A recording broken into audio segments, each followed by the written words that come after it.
Hey guys, a warm welcome back to the channel. In today's video, well, we've got the one you've all been patiently waiting for. We have the cleanup of the Boxer.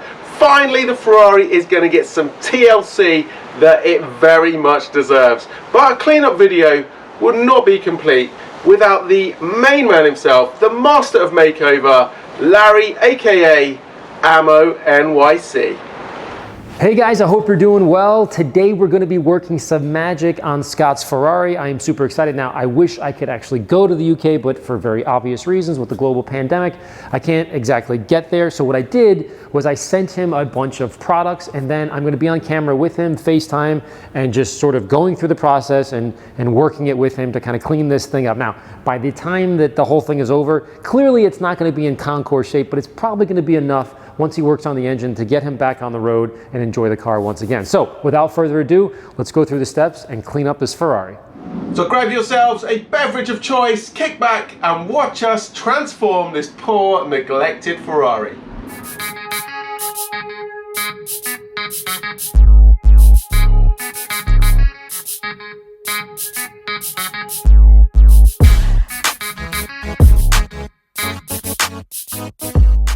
Scott discovered this 1983 Ferrari 512BBi a few months ago as it sat in a driveway virtually abandoned.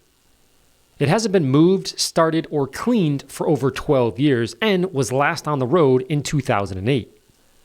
With just over 6,400 miles and a long documented history, at one point in its life, it was actually believed to be the best boxer in the UK, if not the world at the time. Sitting outside and uncovered, the British weather clearly has taken its toll. Even so, it still took Scott 6 months to convince the owner to part with the Ferrari. But with all that behind us now, the goal is to save this forgotten poster car and get her cleaned up and preserved. The very first job is just a basic vacuum to remove the loose dirt and debris and really to get a better idea of the condition of the material that we'll be working with. And when I say we, I mean Scott. We've got some typical British weather today. It's very changeable outside, so we're going to start off in here this morning. The light is pretty good, and we're going to hit the front area with the vacuum.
In order to do a good cleanup on this Ferrari, I need to get some great access around the car, which means I need to be able to move it, which currently is a bit of a problem.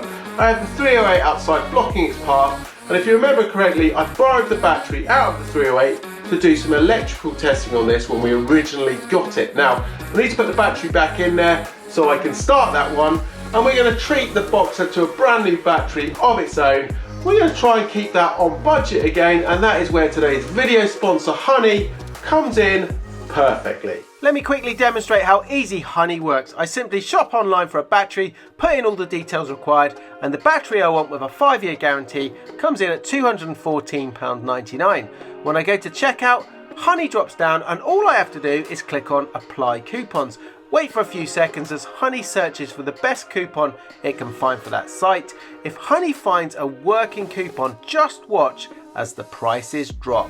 I just saved £96.75. That's a whopping 40% on my battery. And there you go, by using Honey, I've just saved a small fortune. To install Honey, it's just 2 clicks, and you know that Honey has found its 17 million members over 2 billion in savings. It's literally free and installs in a few seconds, and works on whatever browser you use. If you have a computer, Honey should be on it, and by getting it, you'll be doing yourself a solid and helping to support this channel. To get Honey for free, head to joinhoney.com/Ratarossa. That's joinhoney.com/Ratarossa. And I want to say a massive thanks to Honey for supporting today's video.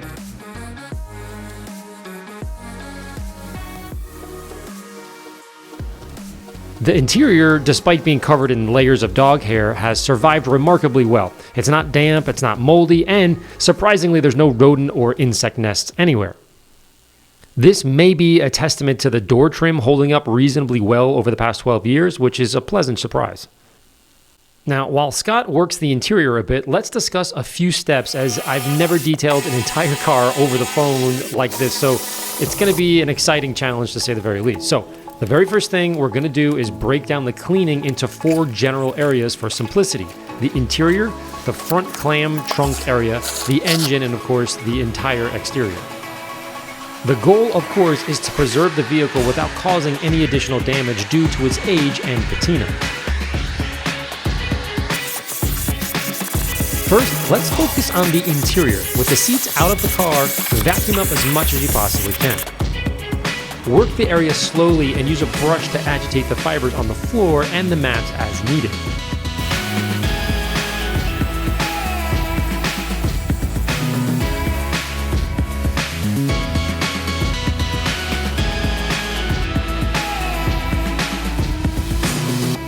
Once done with the basic vacuum, apply ammo shag to the fibers and agitate with a medium to stiff bristle brush.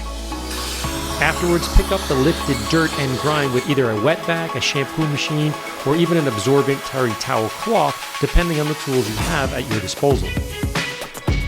Now, we're working the carpets first to allow them the longest dry time throughout the entire scope of the detail. I'm applying this ammo shag to the carpets, and I can't tell you guys how good this stuff smells.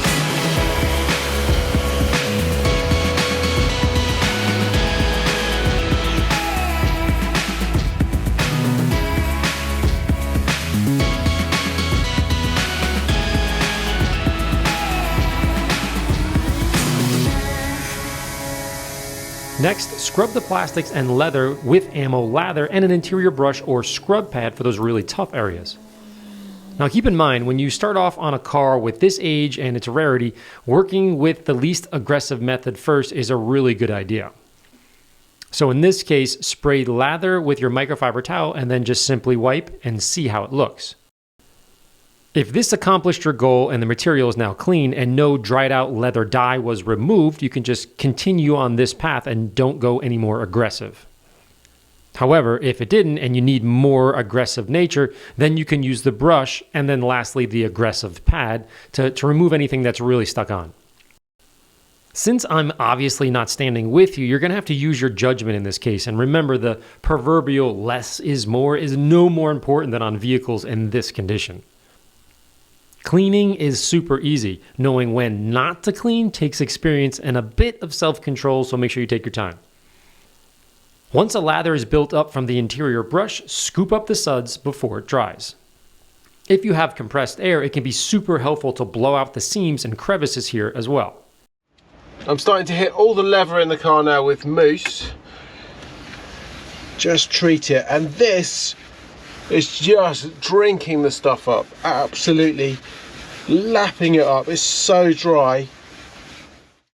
Now I noticed on the dashboard that it had a split or maybe some shrinkage, and this is common with cars that are left out in the sun over time, and by the looks of it, I think it can be repaired by an interior specialist like my buddy Brian from Fiber News, so all is not lost. But for now, during the cleaning process, try not to get it super wet, just gingerly avoid it if you can. Likewise, the glass on some of the gauges seem to be foggy as well. Now, this is most likely on the inside of the glass, but it's hard to say from just pictures and being on the phone with you. Give it a wipe and see how it reacts. If nothing really happens, then consider removing that part from the dash to gain access to the backside, and then you can polish it by hand. The dash has really started to come up nicely. I'm very happy how this interior has survived. This bit of leather, Larry is right, that is going to have to be replaced. I've cleaned it up for now, Luckily though, it is quite an easy one to replace. It's just a flat panel. That whole panel there is not attached to this. It's a separate part to the front of this dash. So it's a flat panel and it's just the cutouts there. So that, I've also done that already on my Ratarossa over there. So it can be done. It's just a matter of getting it out there. The other part is these. Yes, Larry is right, it is on the inside. I'm not going to attempt to take all the clocks out today because that is a major job and I want to take my time doing it. So regarding the roof material, well, I think this is a case where knowing when to clean and when not to clean is applicable here. It looks quite good and I don't really want to spray product on it and potentially cause problems. So what we're going to do is I'm just going to hit it with the vacuum and this very soft bristled brush, and that will be it. We're just going to leave it like that. Once round one of the interior is done, let it dry and then focus on the seats that are in your garage. These look a bit dirty and crazy thirsty. First, use lather and an interior brush, then scoop away the suds with a microfiber towel. Repeat on the entire seats, front and back, and if you have compressed air, they're super helpful when working on seats. These seats are so dry, even the lather is just soaking in. Look at that. Before I even get a chance to use it.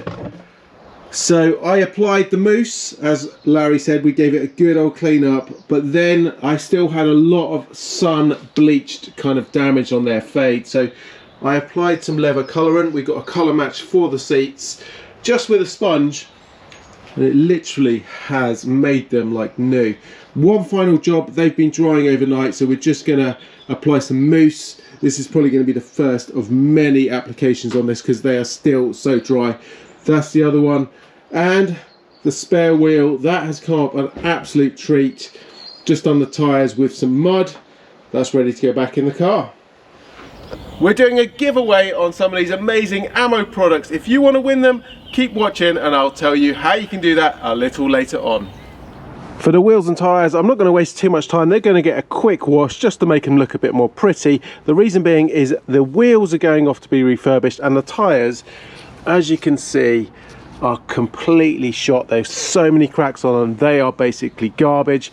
We do have a brand new set of period correct Michelin TRX tyres to go on this one, supplied by my guys at Longstone. We'll be going into that in a future video. They'll be going on the car. There is one thing that we do need to do though, and that is all of these chrome pieces. So the spinners here and the little trim piece behind, we're going to try and clean that up and just see if we can save these with all of the rust. Let's take this one. It's the worst one of the four. We're going to just use some metal polish and just rub it in with a microfiber towel. Well, there you go. That is a lot more shiny and a lot less rusty than it was before. There's still some pitting in there, but for now, that is a big, vast improvement. Now, with the interior looking much better, step two is to focus on the engine before the ground and the rear quarter panel gets wet, meaning the rest of the car is wet and you have to lean over it. It's just not a good idea to do that. So focus on the engine first. Now, before we can start working on the engine lid and cleaning this up, there's a job I need to do first, and that is, as you can see through here in all of these vents, just sat on top of this mesh, there is just loads of leaves and just debris that's built up over the years. If we come around the other side, come around this side, you can really see it just all poking through. There we go. And again, even worse over here. So we've got to get all of that out, which is not an easy task.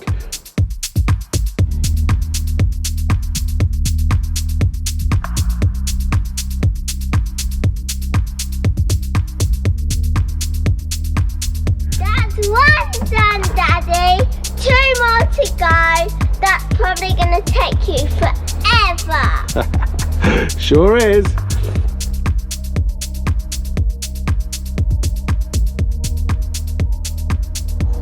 Next job we have to do is remove this kind of foam shielding from the underside of the engine lid. Now, if you watch this, it literally just disintegrates, and as you can see, we've put some bin liners down just to stop it going everywhere.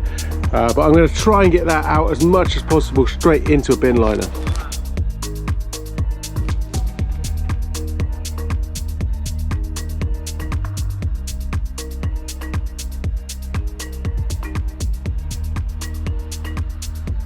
we're going to remove these air intakes. We've got some replacements of those thanks to Red Bay Cars.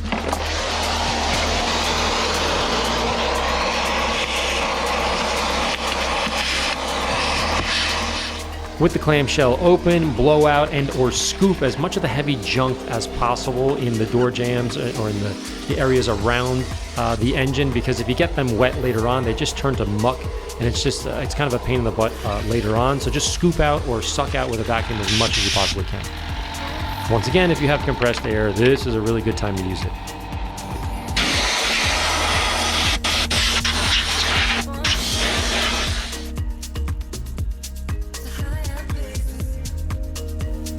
Next, if there's any special pieces like a Ferrari logo or descriptions that can be removed, remove them, and then cover up the airbox or anything sensitive with towels and plastic sheets. From what you told me over the phone, you're removing and rebuilding the engine anyway, so I guess it doesn't really matter, but it's a good precaution and definitely a healthy routine either way. Next, lightly spray or use hot water on the dirty parts of the engine and use your wheel brush to agitate them with AMMO Brute, or if you don't have that, use AMMO foam. The idea here is just to create lots of scrubbing and to remove the first layer of grit and grime.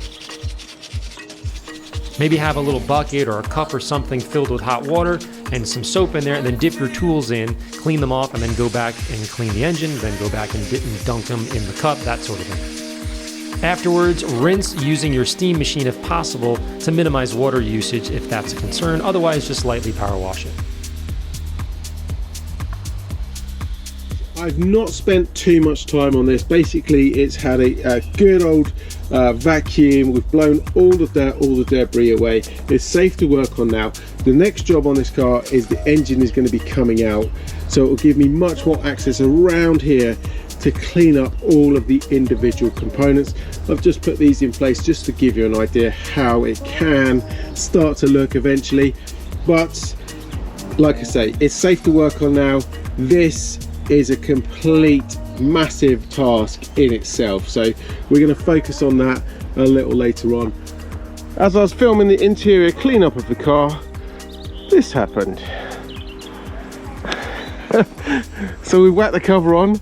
We're going to see what happens, but you wanted to see the car white again. It really is white.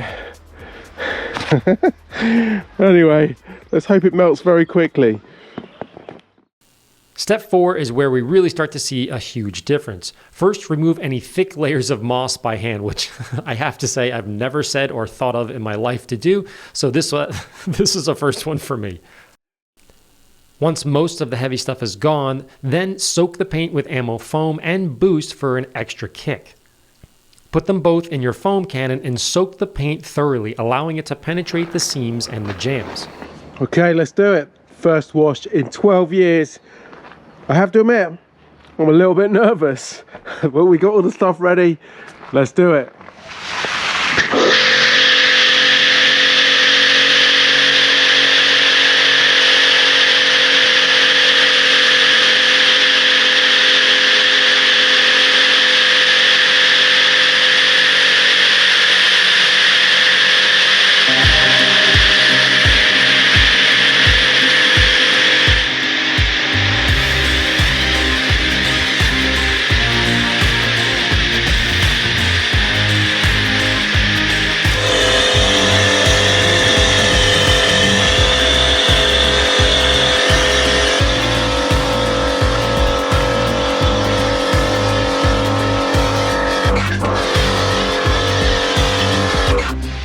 Once completely covered, use your brushes to agitate the tight spots around the vehicle first. Headlights, window sills, grills, engine grills, and anywhere that grime can hide. Next, power wash the remaining soap off the car and then spend some time rinsing the paint while taking notice of the paint's condition in that process. Is the dirt coming off, or is it still sticking? Are the window sills leaking or not? Just sort of basic stuff to look out and become more familiar with the strength and, again, the integrity of the paint and its parts.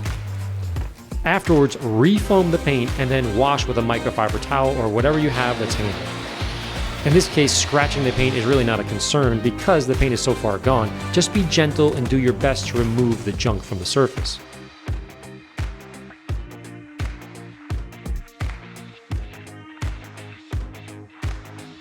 What makes this particular example extra special is that there's only 42 right-hand drive Boxers made, and only one of those 42 is painted in white. So obviously, a preservation mentality is super important when we're working on this detail.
Afterwards, clay the paint if possible. Next, dry the paint with compressed air in a microfiber towel. To brighten up the paint a bit, you need to use compound and polish to exfoliate all the dead skin off the car. Now, this can be a little bit tricky, and certainly more experience can be helpful in these situations, as the paint is very soft and certainly fragile, so you're going to need to do your best. You may need to use a dual action polisher, and of course the whole concept of less is more is really applicable here. Okay, as you can see guys, after one pass of the clay, looking much better. It's hard to show on camera with the white, but really still ingrained there after all the washing. But the clay is starting to really come through. There's still some areas here, if you look closely, still a bit yellowy. But we'll go over the whole car with clay, which is going to take me a long time, probably a couple of clay bars and a lot of lubrication. But anyway, let's do it. Let's get this back looking good. Well guys, I've got the polisher out. We've got some 105 and a cutting pad, and as you can see, it really is starting to look good here. Massive transformation to when I got the car. I am by no means a professional at all. This really is a job for Larry, but all things considered, it is not looking too bad. What I am finding though is this pad is getting gummed up very quickly. So with my professional blowout station here, this makeshift box, this is getting blown out quite often. But yeah, it's looking good. You're probably not going to see me too much on camera doing this, because otherwise there can be 1,000 comments of how bad I am at doing it. Anyway, let's crack on. If you're happy with the condition, then add Ammo Reflex Pro to protect what you have and give it long-term protection in the future with antimicrobial additives to minimize any future growth. For the glass, use a razor blade or razor blade extension along with glass cleaner to get the closest shave possible. Use the blade at a 45-degree angle and wipe with the 3-towel method. Squeegees can also be super helpful here as well.